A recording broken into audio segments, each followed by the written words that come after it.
Un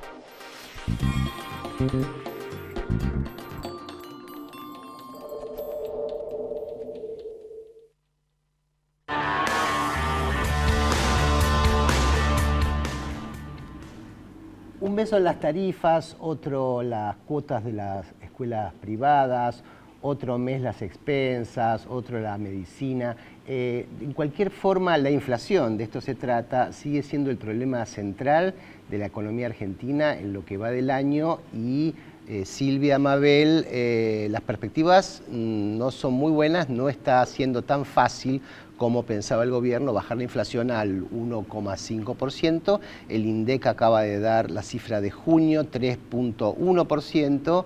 Y hay, bueno, mucho mar de fondo con las tarifas. Este será el tema de esta noche en Asuntos Públicos, la marcha de la economía con las tarifas este mes, especialmente en el centro de la escena. Sí, claro. Bueno, tenemos esta vez una medición certera de la inflación porque el INDEC, digamos, está informando sobre precios, está informando la composición del índice y como vos decís, Pablo, son todas malas noticias que además generan mucho ruido en un equipo económico muy disperso. Por ejemplo, ha trascendido que Alfonso Prat-Gay está muy enfrentado al presidente del Banco Central porque no baja las tasas.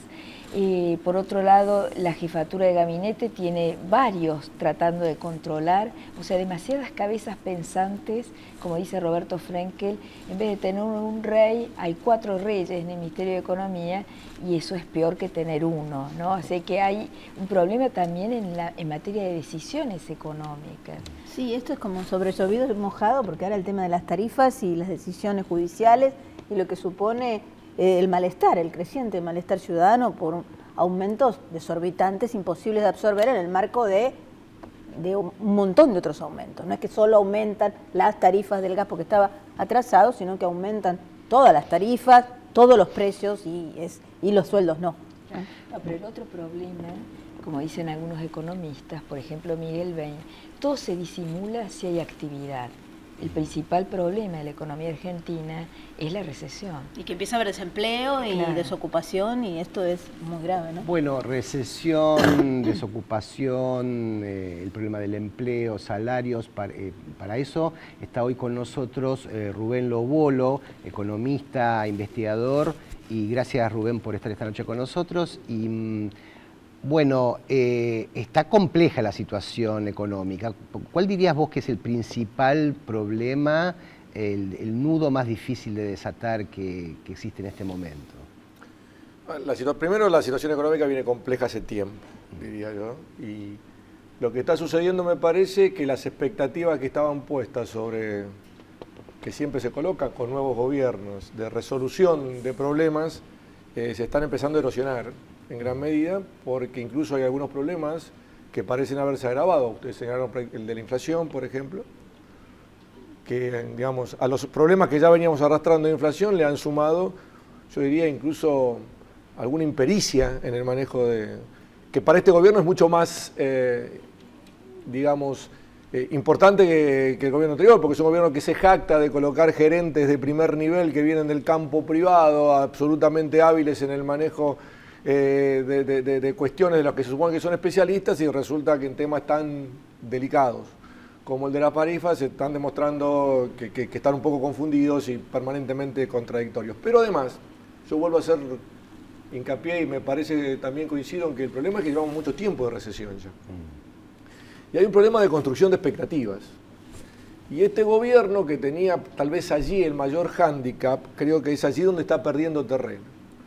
Incluso con cuestiones que hoy parecen menores, pero por ejemplo, haber llevado el tipo de cambio a un nivel superior a 16 de entrada para después bajarlo a nivel de 14, muestra realmente una falta de pericia en cuanto a la construcción de expectativas, porque evidentemente las expectativas inflacionarias se crearon con una visión de mediano plazo de un determinado recorrido y después parece que el tipo de cambio vuelva a transformarse en un instrumento antiinflacionario en un contexto de la inflación sigue creciendo por el lado de los costos. Entonces es como que la impresión que uno tiene, y yo no sé resultado de qué, si es resultado de un equipo económico, digamos, heterogéneo, o qué, la impresión que uno tiene es que todavía le cuesta al gobierno encontrar políticas articuladas que se ocupen de estos problemas centrales. Y mientras tanto, en el contexto inflacionario, los problemas sociales están cada vez más crecientes. Y solo para cerrar, identificar cuál es el problema. Probablemente para este gobierno, en el corto plazo, sea la inflación. Pero al mismo tiempo creo que hay una exagerada, por decirlo de un modo, apuesta a la solución por vía de la deuda de los problemas financieros y económicos del país. Y en un contexto además internacional bastante complicado. Y que tal vez eso explique, por ejemplo, los problemas para bajar las tasas. Claro, ahí cierto, está, o sea, la lucha antiinflacionaria está supuestamente en manos del Banco Central y de Federico Sturzenegger, que ya ha adelantado que la inflación es un problema monetario y que él va a tener un plan de metas de inflación para combatirla. Vos estudiaste, si mal no recuerdo muy bien, el tema de los programas de metas de inflación. ¿Qué opinás al respecto? Opino, en primer lugar, que si el diagnóstico es que el problema inflacionario argentino es solamente monetario, claro que es monetario, pero hay problemas estructurales muy claros. O sea, la suba de tarifas impacta sobre la inflación y no es un derivado de un problema monetario. O sea, me parece que hay una lectura, si la lectura es esa, hay una lectura muy simple. Y yo diría en parte, o sea, estoy de acuerdo que hay un problema monetario, pero hay otros problemas estructurales y que el propio gobierno ha alimentado la inflación por otros lados. La segunda cuestión es que... Perdón, antes de que sigas, ¿cuáles son los problemas estructurales? Bueno, hay un problema de oferta, o sea, Argentina es históricamente un país que es dependiente, digamos, de insumos y bienes de capital del exterior que le están poniendo permanentemente a la economía una presión por ese lado. Argentina tiene serios problemas de la estructura tarifaria de lo que se llama técnicamente insumos de uso generalizado. Justamente por eso está el otro problema. Cuando vos estás liberalizando estos dos primeros componentes, lo único que te queda para ajustar de los costos son los salarios.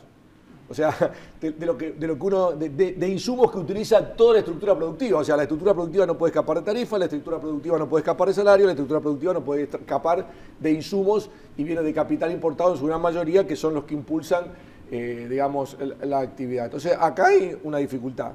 La segunda es que creo que hay una visión equivocada sobre el manejo de la tasa de interés, porque en la propia política, vamos a tomar el caso de Brasil, que hace tiempo usa metas de inflación. Claro.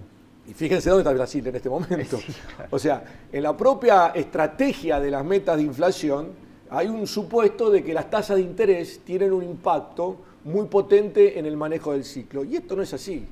En casos como la Argentina, la tasa de interés en realidad se está viendo hoy claramente que es un precio que compite contra el precio del dólar.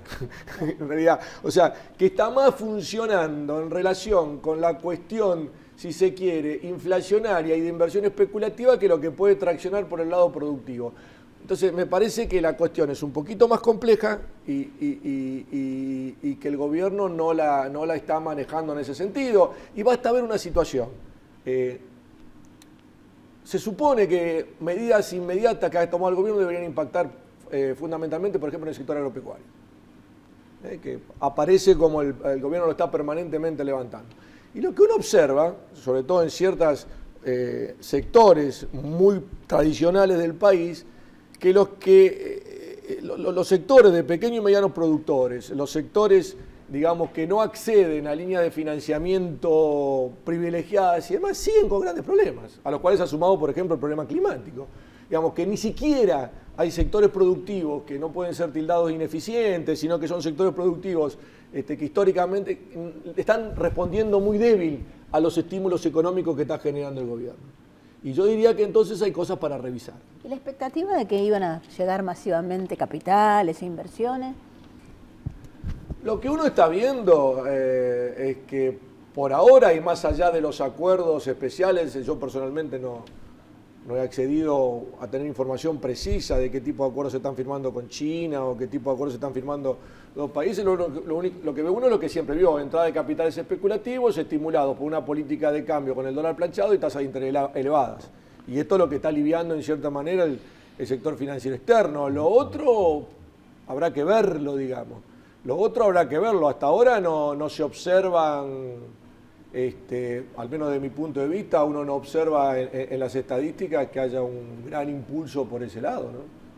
Y tampoco sé hasta qué punto uno lo puede esperar. O sea, ¿a qué vienen los capitales extranjeros? Por eso, ese es un ¿Viene tema Coca-Cola central a comprar Sancor? La pregunta es ¿por qué Sancor está como está? O en todo caso, si no hay una solución en un sector como el lechero, no estoy hablando de un sector high-tech, estoy hablando de un sector como el lechero, ¿por qué tiene que venir una multinacional de ese tipo, que aparentemente no es Coca-Cola la que lo compró, pero digo, lo que se está conversando, o lo que está, ¿por qué van a venir otra vez como en la década del 90, van a venir a comprar empresas nacionales? Muy bien, en todo caso que nos digan para qué. Porque si la van a venir a comprar para ser nuevamente subsidiarias de las casas matrices, la verdad que no es muy interesante. Si la van a venir a comprar porque eventualmente van a generar un profundo cambio, digamos, de tecnología del sector productivo que va a irradiar al resto de la economía, bueno, podríamos pensarlo, pero digo, me parece que hay muchas cosas que ver todavía. Vuelvo a repetir, había demasiadas expectativas en estos primeros 6 meses y también reconozco que el escenario, digamos, macro que heredó el gobierno era muy complicado. Pero bueno, en algunas cosas me parece que han improvisado demasiado. ¿Cómo se sale de una situación? ¿Vos qué recomendarías? Vamos a dejar esa pregunta para el bloque siguiente. ¿Qué recomendarías? Ya volvemos.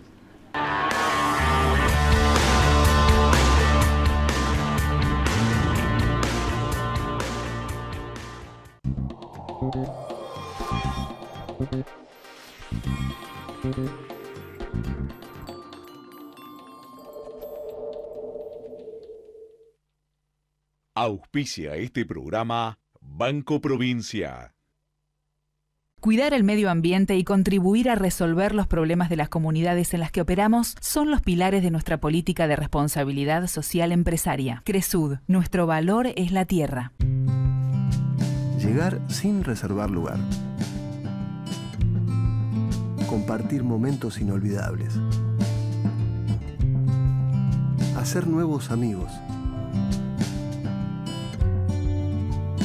Sentir toda la calidez del invierno. Las vacaciones que querés vivir están con tu familia. Están en Santa Fe. Santa Fe Turismo, provincia de Santa Fe. Mi corazón con el Kini late más. Dale, prendete. Vos también hacete fanático al ritmo del Kini 6 y vení a festejar todas las semanas. Nuevo Chevrolet Cruz, con asistente de permanencia en carril para mantenerte siempre firme en tu camino. Chevrolet, Find New Roads. Queremos estar con vos. Proyectemos juntos. Construyamos juntos. Progresemos juntos. Macro, tu banco cerca, siempre.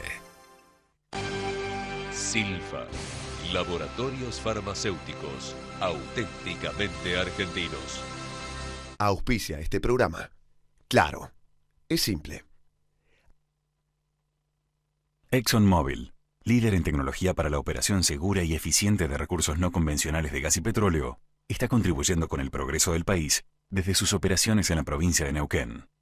Biogénesis Bagó presenta Plan Fronteras, el programa de trabajo para lograr la máxima productividad de su rodeo. La propuesta es trabajar junto a su asesor veterinario para mejorar los índices productivos. Ingresen fronterasproductivas.com. Biogénesis Bagó, la evolución de la salud animal. Nosotros somos la ciudad. Que no para de avanzar.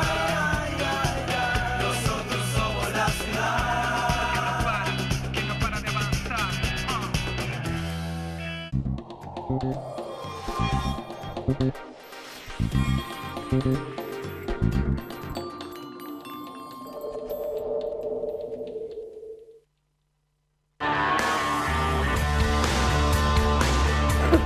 Seguimos en Asuntos Públicos, hoy haciendo foco en la marcha de la economía con Rubén Lobolo, economista e investigador.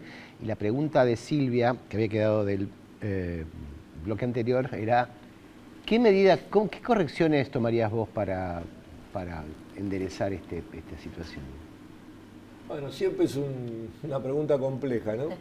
Pero en principio yo diría, siguiendo el razonamiento anterior, que deberían tener una visión justamente un poco más integrada de la economía. Por ejemplo, yo usaría baterías más diversificadas para el combate a la inflación. Por lo que dije antes, creo que hay que atender especialmente el lado de los costos, digamos.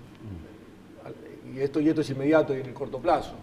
Y ahí también hay un problema de atender las estructuras de formación de precios. Me parece que ahí no se está actuando adecuadamente. Hay sectores en los cuales la única motivo por los cuales se producen presiones inflacionarias es porque hay permanentemente traslado a precios por parte de estructuras oligopólicas, digamos, y ahí me parece que el gobierno no está actuando adecuadamente. También actuaría por el lado monetario. Yo no sé si el ministro de Hacienda propone bajar las tasas, pero yo la bajaría. Sí, propone yo la bajaría porque creo que iría a un manejo un poco menos monetarista, diría, de la política monetaria. Y después se volvería a mirar seriamente y de otro modo la cuestión fiscal. O sea, si algo hemos aprendido en los últimos tiempos, y no solo en Argentina, basta mirar los trabajos de Piketty, es que las economías capitalistas occidentales se están volviendo cada vez más desiguales y que esa desigualdad es causa de la ineficiencia y de los problemas que están teniendo la economía capitalista, no solamente, digamos, en Argentina, en América Latina, sino también lo vemos en Europa y en países desarrollados. Y acá hace falta una estructura tributaria que desahogue al Estado de la necesidad de estar permanentemente recaudando recursos con impuestos regresivos. Entonces, y la verdad que justamente me parece que este gobierno está caminando en el otro sentido. Sí, o sea, pero no es solo este gobierno, también en gran medida lo hizo el anterior, digamos, y el anterior y el anterior. O sea, cuando uno mira comparativamente las estructuras tributarias de Argentina con otros países que son mucho más eficientes en la materia, se da cuenta que acá hay una presencia muy débil de los impuestos a la riqueza y sobre todo el impuesto a la riqueza en los sectores de alta concentración de riqueza.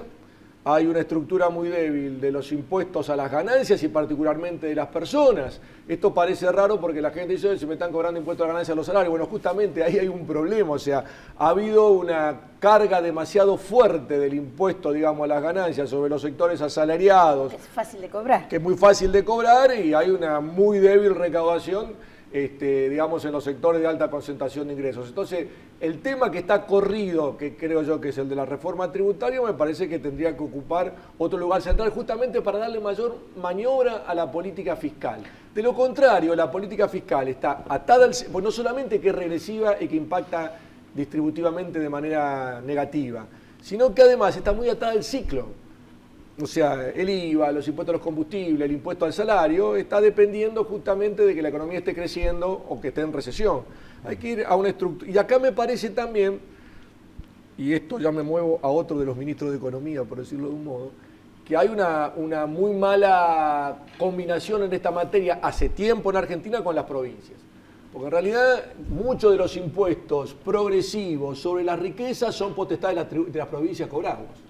O podrían ser potestad de la provincia cobrarlo, que son impuestos, digamos, que van sobre los patrimonios, sobre los vehículos, etcétera, etcétera, etcétera, digamos. Y me parece que ahí en todas las conversaciones que se han tenido para tratar de articular la relación entre nación y provincias, estos temas están corridos de la agenda. Yo también ahí haría... Y después, finalmente, yo... Personalmente, cuando hay problemas en la estructura productiva para aumentar salarios, entonces hay que compensar con políticas distributivas por el lado fiscal. Y ahí me parece, bueno, han hecho esta modificación en el sistema, en el aumento de pensiones para un grupo de jubilados y pensionados, pero yo sería un poco más agresivo en aumentar las jubilaciones mínimas, sería un poco más agresivo en levantar, en el caso de la asignación por hijo, políticas similares y complementarias, o sea, haría una política más universal de transferencia de ingresos por el lado fiscal, que el gobierno, son políticas que no son tan caras a estos niveles, y que podrían estar aliviando lo que está pasando en el mercado de empleo y lo que está pasando en materia de salario. No parece ser parte del proyecto político de este gobierno, ninguna de esas dos medidas, ni reforma fiscal profunda, nunca la han planteado hasta ahora. No, pero vuelvo a repetir, la verdad que habría que preguntarse por qué, porque no solamente no la planteó este gobierno, sino que tampoco la planteó el anterior, y por eso dije eso, tampoco la planteó el anterior. Evidentemente hay un montón de limitantes a nivel de la relación entre clase política y clase dirigente para avanzar en estructuras tributarias que son, digamos, muy normales en otros países, algunos de los cuales gente del gobierno dice admirar y que quiere copiar, pero le copia algunas cosas y otras se olvida de copiar, como por ejemplo el tema tributario. Es muy difícil salir de una situación como la que estamos, sin recurrir a cambios en la estructura fiscal. Ahora, la política fiscal es bastante más expansiva de lo que se pensaba, pero al mismo tiempo la política monetaria es contractiva, ¿no? O sea, ahí hay como una inconsistencia aquí. Bueno, ahí personalmente, digamos, yo creo que las políticas monetarias y fiscales se tienen que compensar. Ajá. O sea, por ejemplo, me parecía que era absolutamente un error y parte de los problemas lo que hacía el gobierno anterior, que empujaba con las dos para arriba y eso alimenta serios problemas, digamos, entre otros creo que hubo un problema inflacionario también por ese lado. Yo no estoy en desacuerdo que sean compensatorias, lo que pasa es que esa compensación tiene que tener cierta articulación. O sea, yo me pondría una meta de crecimiento económico en lugar de ponerme una meta como inflación. Muy bien, señor, pongámonos una meta de crecimiento económico y manejemos compensatoriamente, expandimos la fiscal y veamos, no sé si me explico, y compensamos las dos, pero con una meta diferente. O sea, y esto también la literatura que, por ejemplo, cuestiona las políticas de metas por inflación, tiene muchas propuestas alternativas como esta. Por ejemplo, metas de crecimiento de producto. Para nada estoy pensando en plantearse metas de crecimiento altísimas, pero una meta de crecimiento razonable en esta coyuntura de 2%, de 3%, cambiaría totalmente la expectativa y mostraría justamente lo que hoy no vemos, que es una política monetaria y una política fiscal que se están manejando de manera compensatoria, pero con una meta diferente.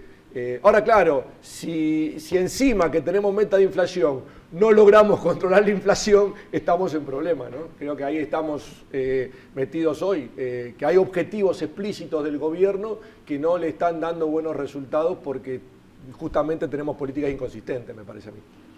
Y faltarían macroeconomistas, me parece, porque en la Secretaría, en el Ministerio de Energía, cuando anuncia, por ejemplo, el tope a las tarifas, algún economista tuiteó, bueno, esto mañana yo puedo consumir infinito porque tengo un tope y no pago más, ¿no? O sea, realmente no va... Hay como una inconsistencia de cálculo económico aquí, ¿no? O sea, poner un tope a la... Bueno, está bien, es el 500%, pero yo ya voy a consumir el 5.000% más y voy a pagar el 500%. Es que aparentemente hay objetivos contrapuestos, es ecológico, es fiscal. ¿Cuál es la razón del aumento de la tarifa? Porque bueno, el presidente dice que no hay que estar en remera y en patas, dice eso. Creo que hace unos días escribió Eduardo Van der Kooi en Clarín que cuando Cristina Kirchner intentó hacer la sintonía fina tuvo una aluvión de cautelares, que es lo mismo que ocurrió ahora, que nadie previó, pero que se podía haber previsto porque ya había ocurrido, ¿no? Ya tenía información de qué va a pasar, se me largan con...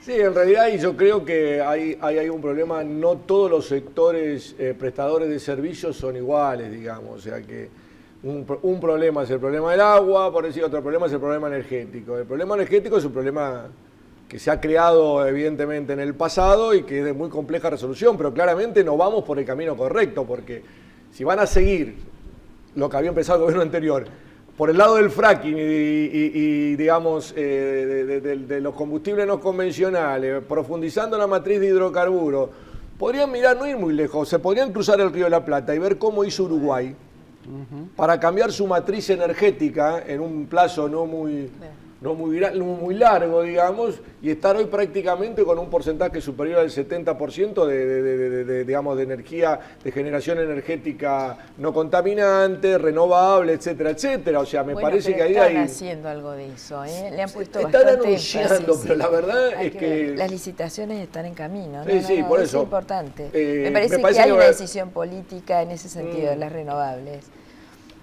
Específicamente a cuál política te referís, porque el grueso hoy, yo entiendo que pueden ir en ese camino, pero el grueso hoy del problema está metido, digamos, en la matriz hidrocarburífera. Bueno, por supuesto, pero están haciendo un intento, hay una ley, obligan a las empresas ya a incorporar el 8% de renovables Ese es el camino correcto. Sí, 20%. Hay que ver el 4 años costo más. porque esas suelen ser acompañados de subsidios, digamos. Es una producción subsidiada que tiene un costo Ese es el fiscal. otro tema, claro. Ese es el otro inconveniente. Claro, ese es Toda la solar, la eólica, en Europa Son se muy han subsidiado elevadas. fuertemente. Claro. Pero creo que se nos acabó el tiempo, se nos acabó el tiempo, así que...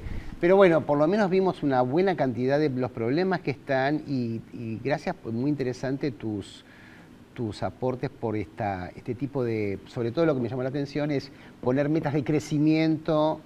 A mí me parece que sería de interesante justamente para volver a generar un tipo de expectativa diferente a la que uno percibe que hay hoy.